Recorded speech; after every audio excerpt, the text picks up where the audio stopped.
ख्याल बहुत है जहन में तुम्हारे भी, ख्याल बहुत है जहन में हमारे भी, मगर मुकम्मल ख्याल उन्हीं के होंगे जो उन ख्यालों पर मेहनत करेगा, काम करेगा। नमस्कार, जय हिंद। स्वागत करता हूं आप तमाम साथियों का। मैं हूं आपका दोस्त कवि आदि गणेश। ग्रेड फर्स्ट की क्लासेस के अंदर हमने अर्ध शासकीय पत्र को देखा, विज्ञप्ति को देखा, और आज तीसरा जो बिंदु है परिपत्र। परिपत्र क्या होता है इसको हम देखेंगे। इसकी मूल बातें क्या क्या होती है और कहाँ से क्या प्रश्न है जो पूछे जा सकते हैं, उन चीज़ों को देखेंगे। देखिए, परिपत्र को साहब गश्ती पत्र भी कहा जाता है। क्या कहा जाता है? गश्ती पत्र भी है जो कहा जाता है। तो यहाँ पर आप ऑब्लिक लगा के ऐसे भी लिख सकते हैं। पहला सवाल ही यहाँ से बन जाएगा, सीधा सा, साधारण सा। देखिए, परिपत्र होता क्या है। परिपत्र एक तरीके से एक प्रकार का क्या है, पत्र ही है ये। लेकिन इस पत्र में क्या बात हो जाएगी, इस परिपत्र को निर्गत करने की जो आवश्यकता कब होती है, जब किसी एक विषय या बिंदु पर कई अधीनस्थ अधिकारियों, इस अधीनस्थ को ध्यान में रखिएगा, इस यानी कि परिपत्र को निर्गत करने की आवश्यकता कब होती है, जब एक विषय या बिंदु पर कई अधीनस्थ अधिकारियों या फिर कार्यालय के जो अध्यक्ष हैं उनसे सूचना मांगनी होती है, तो वह पत्र क्या कहलाता है, परिपत्र कहलाता है।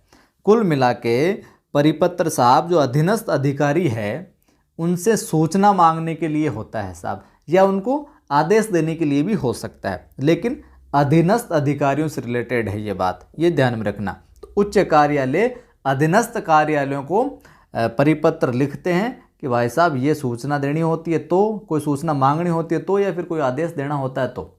जैसे परिपत्र तब भी जारी किया जाता है, और परिपत्र की क्या क्या विशेषताएं, क्या क्या सवाल पूछे जा सकते हैं परीक्षा में, वो आगे मैं जिक्र करूंगा। परिपत्र तब भी जारी किया जाता है जब किसी आदेश या सूचना को अनेक अधिकारियों या कार्यालयों में पहुंचाना होता है, और ये सूचना अनेक अधिकारी और ये कार्यालय कौन से हैं, अधीनस्थ। या यूं हम इस परिभाषा को यूं लिख सकते हैं कि परिपत्र तब भी जारी किया जाता है जब किसी आदेश या सूचना को अनेक अधीनस्थ अधिकारियों या कार्यालयों में पहुंचाना होता है।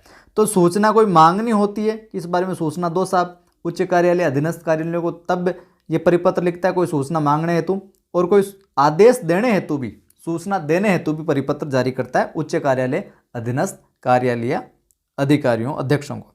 चलिए सर, समझ में आ रहा है। तो आगे देखिए कुछ और बात। उदाहरण के तौर पे, एग्जाम्पल के तौर पे हम समझते हैं कि परिपत्र क्या है। जैसे कि हम देखें, जैसे भारत सरकार को, इंडियन गवर्नमेंट को राज्य सरकारों को संबोधित परिपत्र प्राय जारी करना पड़ता है। भारत सरकार राज्य सरकारों को परिपत्र लिखती है। क्यों लिखती है?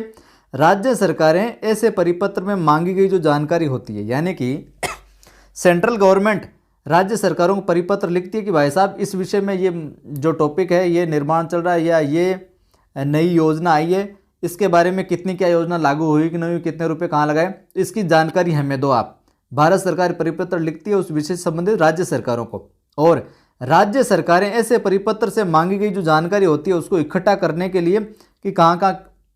अब राज्य सरकार को एक बंदा तो है नहीं कि बैठा बैठा कर देगा काम, तो राज्य सरकारें फिर ऐसे परिपत्र में जो जानकारी मांगी जाती है भारत सरकार द्वारा, केंद्रीय सरकार द्वारा, उसको इकट्ठा करने के लिए अपने जो अधीनस्थ अधिकारी हैं, अपने अधीनस्थ अधिकारियों को परिपत्र जारी करती है। तो यहाँ पर राज्य सरकार अपने जो अधीनस्थ अधिकारी उनको जारी करती है कि ये सूचना इकट्ठा करके दो, क्या डाटा क्या कुछ है, और फिर राज्य सरकार है जो उस जानकारी को केंद्र सरकार को देती है। तो भारत सरकार राज्य सरकार उससे मांगती है, और राज्य सरकार उससे संबंधित जो अधिकारी होती है उनसे सूचना मांगती है कि डिटेल इकट्ठा करके दो।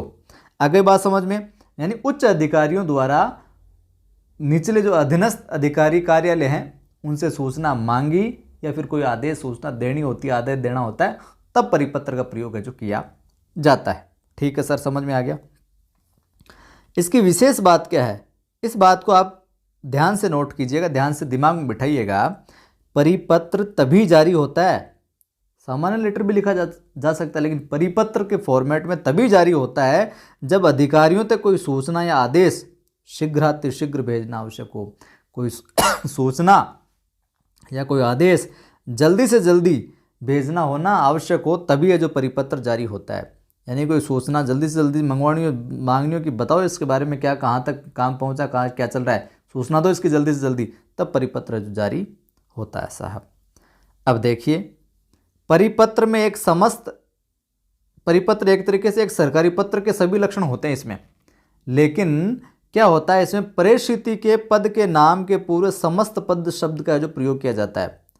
समस्त पद, जैसे कि मान लो शासन सचिव राजस्थान को कोई भेजने वाला है, शासन सचिव राजस्थान, तो इसमें क्या होगा, यहाँ ये जोड़ दिया जाएगा समस्त शासन सचिव राजस्थान, समस्त विभागाध्यक्ष राजस्थान के, समस्त जो विभागों के अध्यक्ष राजस्थान के उनके लिए। ठीक है बात। इस प्रकार से जो समस्त पद है ये जोड़ दिया जाए, बाकी कोई चक्कर नहीं है इसमें, बाकी आम पत्रों की तरह। अब इसमें एक बात और ध्यान में रखने वाली है जो हम आगे देख लेंगे इन विशेषताओं में से। विशेषताओं को अच्छे से नोट कर लीजिए, अच्छे से दिमाग में बिठा लीजिए कि यहाँ से सवाल है जो सीधा सीधा पूछा जा सकता है। परिपत्र की विशेषताएं। पहली विशेषता क्या, परिपत्र हमेशा उच्च कार्यालय द्वारा अपने अधीनस्थ कार्यालयों को भी भेजा जाता है साहब। उच्च अधिकारियों द्वारा, जो निचले अधिकारी हैं, अधीनस्थ अधिकारी कार्यालय जो हैं उनको भेजा जाता है। सबसे बड़ी बात ये गुरुजी, समझ में आ गई बात। अब परिपत्र को कभी नहीं हम भूलेंगे, नहीं भूलेंगे तो फिर लाइक शेयर कर दो फटाफट। पहले वाले जो पहली बार देख रहे हैं वो सब्सक्राइब कर बेल आइकन क्लिक कर लो। अगली विशेषता क्या है परिपत्र की, परिपत्र में उच्च कार्यालय द्वारा लिए गए कोई विशेष निर्णय हो, विशेष प्रस्ताव हो, विशेष रियायत हो या किसी अन्य विषय से संबद्ध सूचनाएं जो सर्व प्रभारी होती है वो भेजी जाती है। उच्च कार्यालय द्वारा अधीनस्थ कार्यालयों को ये सारी चीज़ें जो होती है वो भेजी जाती है। मोटा मोटा बात आई है, उच्च कार्यालय अपने अधीनस्थ कार्यालयों को कोई सूचना मांगनी हो या आदेश देना हो तब काम आता है। एक बात और, एक परिपत्र में एक ही विषय होता है। परीक्षा में सवाल आ गया, एक परिपत्र में विषय होते हैं, एक परिपत्र में विषय होते हैं 1, 2, 3, कोई नहीं, या माफ कीजिए चौथा विकल्प सभी, तीनों विकल्प सही है। तो एक परिपत्र में विषय होते हैं, तो एक परिपत्र में केवल एक ही विषय होता है, एक विषय को लेकर जो परिपत्र जारी होता है। सूचना मांगनी तो सूचना मांगो, और कोई आदेश देना या और कोई बात है तो फिर उसके लिए अलग से परिपत्र निकालो आप। ठीक है बात। इसमें संबोधन नहीं होता है, जो होता है ना प्रिय जीर, ये जीर, पूजनीय जीर, हाय हेलो डियर, वो इसमें संबोधन है जो नहीं होता है। दूसरा, परिपत्र इसकी भाषा जो होती है आदेशात्मक होती है, ये नहीं है कोई अनुनय विनय वाली बात नहीं होती, आदेशात्मक इसमें भाषा होती है। ये सूचना आप पहुंचाओ जल्दी से जल्दी इतनी तारीख तक, ये आदेश, ये जो हम आदेश भिजवा रहे हैं ये इसकी पालना है जो हो जानी चाहिए। तो इसकी भाषा, अब परीक्षा में आ जाए सवाल, परिपत्र की भाषा होती है अनुनय विनय की, आदेशात्मक की, या और कोई और प्रकार, या इनमें से कोई नहीं। तो अब वहाँ ध्यान में रखना इसकी भाषा क्या होती है, आदेशात्मक होती है। किसकी, परिपत्र की। यह औपचारिक शैली में ही लिखा जाता है। इसकी विषय वस्तु सारगर्भित होती है, बिल्कुल टू द पॉइंट, और संक्षेप में ही पूर्ण है जो विवरण दिया जाता है। यहाँ पर इसकी भाषा आदेशात्मक होती है, ये ध्यान में रखना, इसमें संबोधन नहीं होता, ये बात में ध्यान में रखनी है। और उच्च कार्यालय द्वारा अधीनस्थ कार्यालयों को भेजे जाते हैं, सूचना मांगी जाती है। उम्मीद करता हूँ परिपत्र समझ में आ गया होगा आपके। आ गया है तो फिर वीडियो को लाइक कर दें, अभी जिन्होंने कर दिया अच्छी बात है, साझा कर दें, पहली बार देखने और सब्सक्राइब कर लें।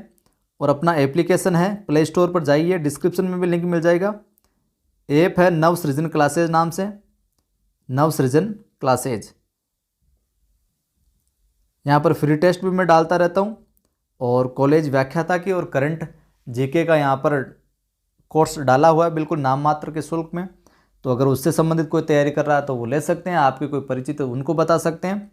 और ग्रेड फर्स्ट की, सेकंड की टेस्ट सीरीज वगैरह, क्लासेस वगैरह बिल्कुल न्यूनतम शुल्क में यहाँ पर है जो जल्दी ही प्रारंभ होने वाली है। तब तक आप नियमित रूप से जुड़े रहें, जोड़ते रहें। जय हिंद, फिर मिलता।